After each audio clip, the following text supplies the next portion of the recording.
Oh, hello. I mean good fortune, right?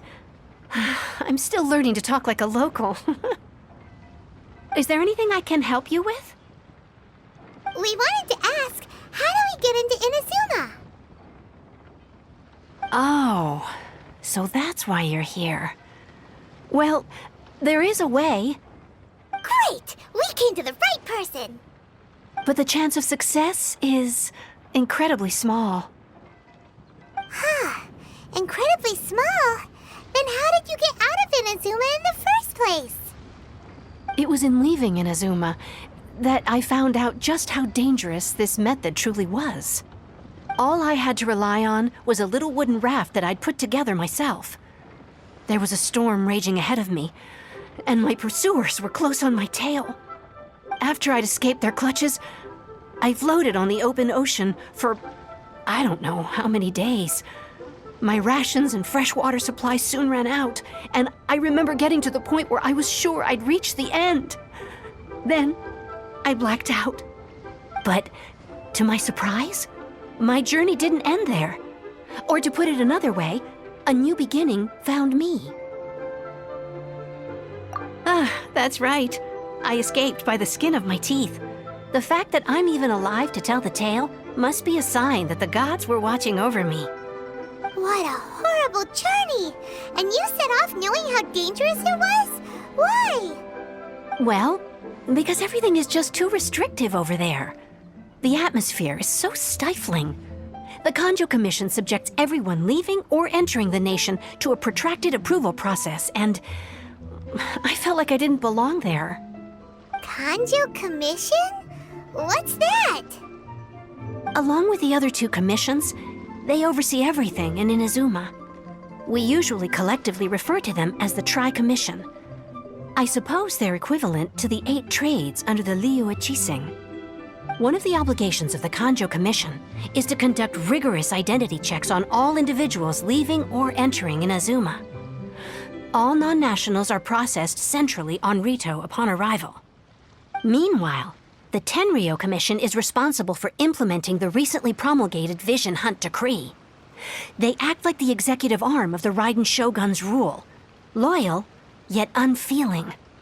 It doesn't feel good to speak ill of my home like this, but after spending so long under that oppressive atmosphere, I begin to lose all hope for the future. What I mean to say is, unless you have an extremely compelling reason to go to Inazuma, you should abandon your plans of trying to get there. You should know that the sea around Inazuma is engulfed in a perpetual tempest of wind and rain.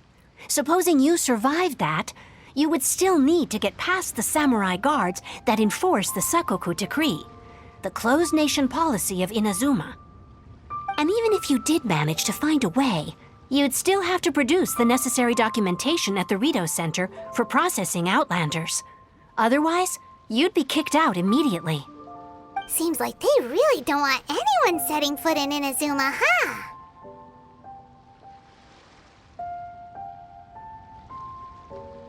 They only set that up as a port to guarantee a supply of goods and information to the island. Most Outlanders would be unable to acquire the documentation needed. But if you really are set on going, there is one thing you could try. The raft idea sounds a little on the dangerous side. Plus, Paimon would definitely get seasick. That's not what I meant. You could ask someone from the Crux Fleet if they have some way of getting you to Inazuma. They're well known in Liyue. Voyaging far and wide has made them a well-traveled group with a wide range of experiences. They may just know how to break through the storm. But it's an armed fleet, right? Why would they agree to a request like this? That part is up to you. If you're able to persuade their captain, Beidou, then the hardest part will be out of the way. The Alcor is the flagship of the Crux Fleet. I heard that it's currently anchored by Guyunstone Forest on a supply run. This might be your best chance. Then there's no time to lose. Let's go find Captain Beidou.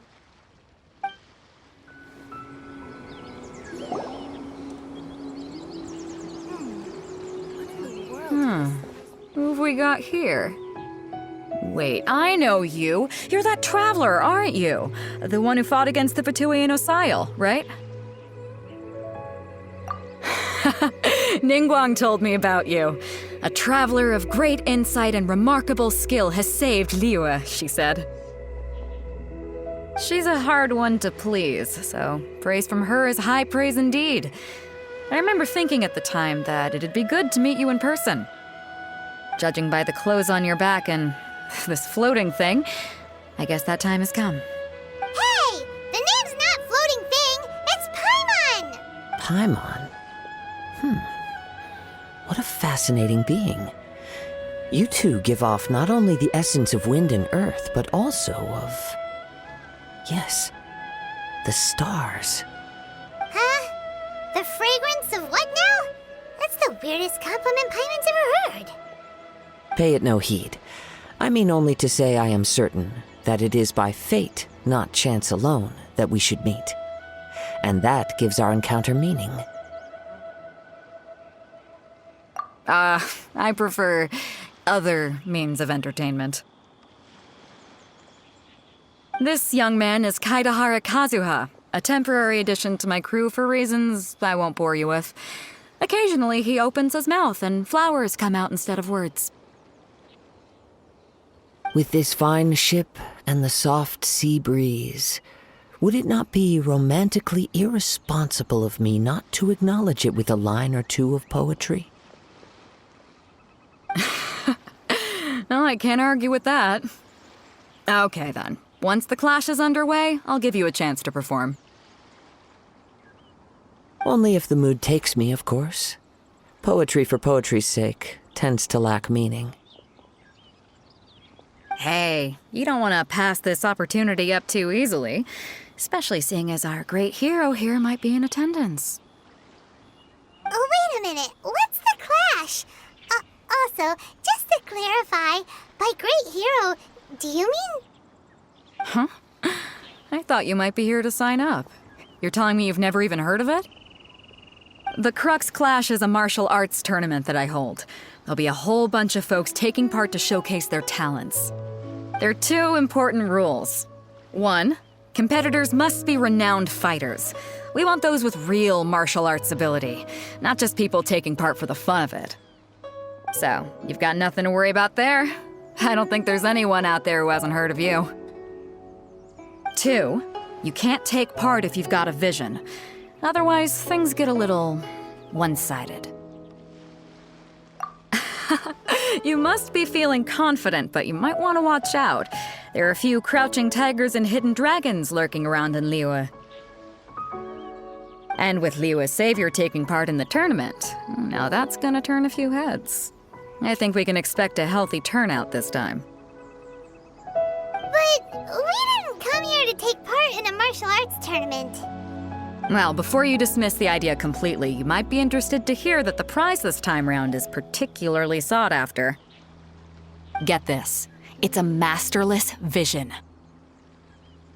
Supplied by myself, as a matter of fact. If the tournament champion can reawaken that vision, it belongs to them. Is there really such thing as a masterless vision? When a vision bearer dies, the light in their vision will fade away. But the shell that housed that light remains. As for whether this shell has any practical application, well, this remains to be seen. But my intuition tells me that while it remains in the world, it may just be possible for someone else to inherit it. Yep, and the way I see it, a vision is a badge of recognition from the gods. So if anyone's able to rekindle it, it's gotta be an individual of exceptional strength and talent. Organizing the clash is my way of uncovering hidden talents. And hopefully this time, getting a vision to glow again. So if you don't have a vision, this is the perfect opportunity to get your hands on one of your very own. Yeah, we're interested in getting to Inazuma, not fighting in some tournament. Inazuma? You want to go there? Well, why didn't you say so? Inazuma, no sweat. In that case, if you win the tournament, I'll give you a choice. Masterless Vision, or a ticket to Inazuma aboard the Alcor. Up to you. You just want him to take part in your tournament! What's wrong with that? The more talent we have, the better the tournament will be. I couldn't let a competitor like you fall through the net. What are we gonna do? Looks like we pretty much have to do this tournament if we want to get to Inazuma, huh? Great. Then let's get you signed up. Head to the tournament arena in Guyun Stone Forest. Kazuha and I will be over soon. It seems like it will only be a matter of time before the answer is revealed.